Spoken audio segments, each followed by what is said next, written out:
मैं एक ना एक दिन शिमला मिर्च को डॉक्टर जरूर बनाऊंगा।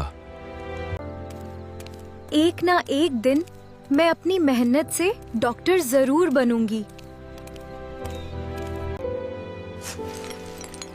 मैं भी शिमला मिर्च के लिए ये गहने भी बेच दूंगा।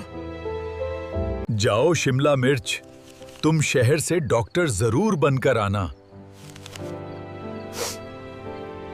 शिमला मिर्च, तुम एक हुनर नहार लड़की हो। तुम एक ना एक दिन डॉक्टर जरूर बनोगी। तुम मेरे साथ मिल जाओ, पूरी जिंदगी ऐश करोगी।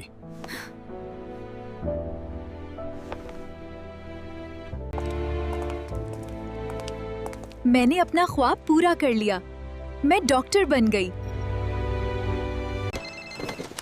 शिमला मिर्च मसरूफ होगी, इसीलिए मेरा फोन नहीं उठा रही। क्या ये गवार आलू मुझे अभी भी मिस कॉल कर रहा है?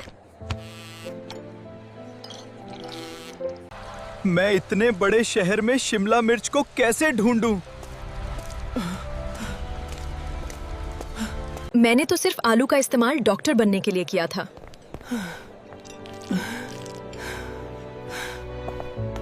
तुमसे एक काम भी ढंग का नहीं होता।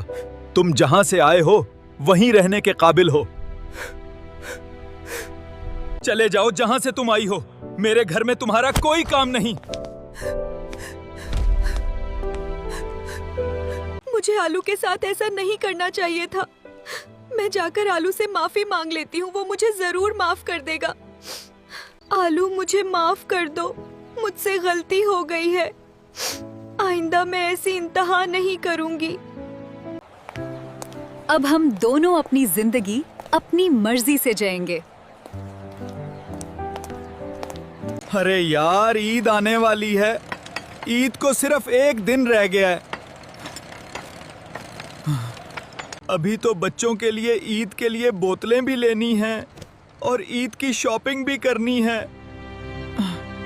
यार, मैं तो अकेला कमाने वाला हूँ। बच्चों की भी बड़ी ख्वाहिश होगी कि हम भी कुर्बानी करें दूसरों के जानवरों को देखकर। ऐ मेरे मौला, हमारा तो गरीबों का दुनिया में कोई नहीं है, बस तू ही है। ऐ अल्लाह, हमारी मदद फरमा। चलो फिर घर चलता हूँ। अब मजदूरी का टाइम भी खत्म हो गया।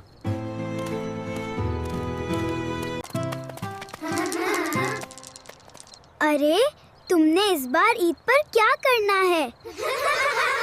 यार, इस बार हमारे पास कुर्बानी की गुंजाइश नहीं है। अगली बार इंशाल्लाह हम दे देंगे। ओहो!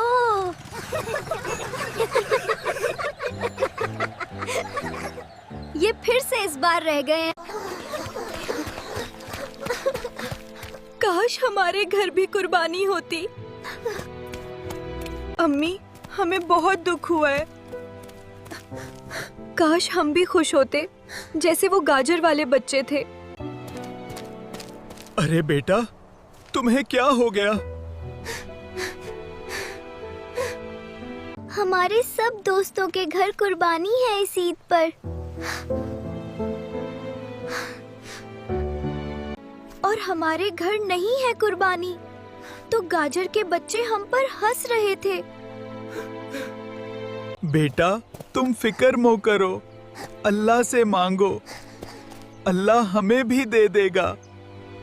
बेटों, अल्लाह से मांगो, अल्लाह हर चीज पर कादिर है। अल्लाह आइंदा साल हमें भी दे देगा कुर्बानी ने। ठीक है पापा, हम अल्लाह से मांगेंगे। हमें अल्लाह पर यकीन है, अल्लाह हमें जरूर देगा। हाँ, शाबाश बेटे। जब हम कोई चीज अल्लाह पर छोड़ देते हैं तो उसका फैसला जरूर अच्छा होता है। अच्छा, ठीक है पापा, हमें समझ आ गई कि जब हम अपने फैसले अल्लाह पर छोड़ देते हैं तो उसका अंजाम हमेशा अच्छा ही होता है। शाबाश मेरे बेटों, तुम्हें मेरी बहुत जल्दी समझ आ गई। चलो फिर हम सो जाते हैं, सुबह को ईद की नमाज भी पढ़ने जाना है।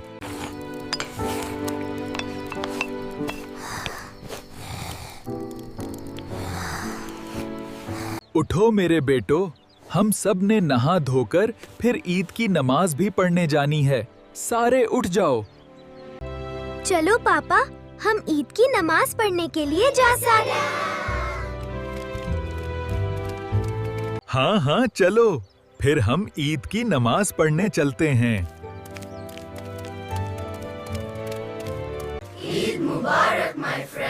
Eid Mubarak to you too. May this day bring us together.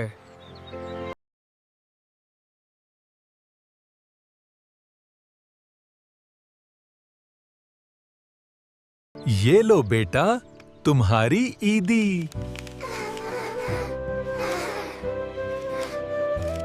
पापा, क्या हम गोश्त सब घरों में बराबर नहीं बांट रहे? हाँ बेटा, ईद पर सबका हिस्सा बराबर होता है, किसी के साथ फर्क नहीं किया जाता। पापा, क्या हमने गरीबों के घर गोश्त नहीं देना? ये गरीब हमें देते ही क्या हैं? हम उन्हें गोश्त क्यों दें? पापा, मुझे भूख लगी है। मैंने गोश्त खाना है। ओ बेटा, तुम फिक्र मत करो, हमने अल्लाह से दुआ मांगी थी ना, तो अल्लाह हमें जरूर आज गोश्त खिलाएगा।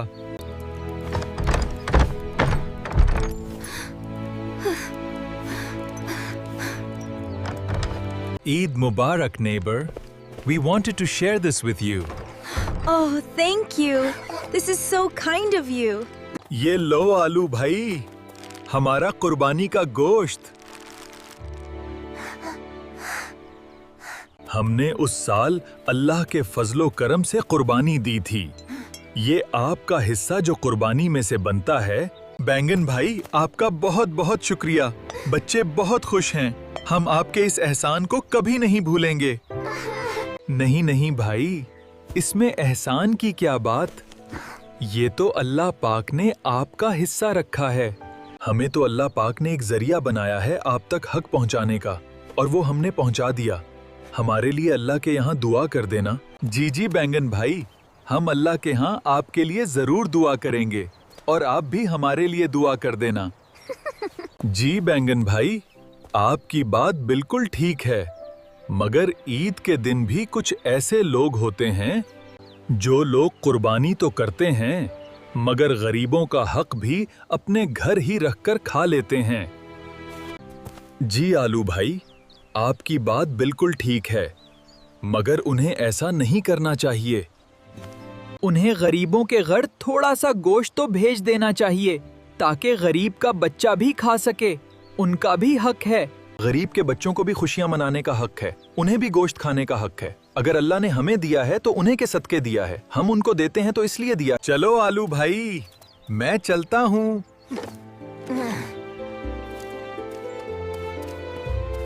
चलो ठीक है फिर बैंगन भाई, हम भी घर जाकर गोश्त पकाकर खाते हैं। पापा, आपने ठीक कहा था कि जब हम अल्लाह से मांगते हैं तो अल्लाह हमें जरूर देता है। जी जी बेटा, जब हम अल्लाह से मांगते हैं तो अल्लाह हमें जरूर देता है। अल्हम्दुलिल्लाह, अल्लाह, आपने अब हमें गोश्त खिलाया। आइंदा भी हम आपसे उम्मीद रखते हैं। अब अगला साल। पापा, हमने पिछले साल अल्लाह से दुआ की थी, और इस साल हमें ईद के दिन बहुत खुशी मिली है। जी जी बिल्कुल बेटा, जब हम अल्लाह से दुआ मांगते हैं तो अल्लाह जरूर कबूल करते हैं। पापा, हमने ये गोश्त ईद पर सबके घर भेजना है। जी बेटा बिल्कुल, हम अपने सब दोस्तों के घर गोश्त देंगे जिनके घर कुर्बानी नहीं है और अल्लाह ने हमें दिया है। हम अल्लाह का शुक्र अदा करके खुद भी खाएंगे और दूसरों को भी खिलाएंगे। जी पापा बिल्कुल, अगर अल्लाह ने हमें दिया है तो हम सबके घर देंगे। चलो बेटा, हम ईद की नमाज पढ़ के आते हैं, फिर हम गोश्त भी बांटना है। बेटा, ये सारा गोश्त गरीबों के घर तकसीम कराओ और कुछ रिश्तेदारों को दे दो। Eid Mubarak. We brought your share of the meat. Thank you kindly. May you and your family be blessed. अल्लाह तेरा लाख लाख शुक्र है, तूने हमें खाने को दिया। उम्मीद करता हूँ आपको हमारी वीडियो अच्छी लगी होगी। हमारे चैनल को लाइक और सब्सक्राइब कर लें ताकि मजीद वीडियोस की बेल आइकन को भी दबा सकें।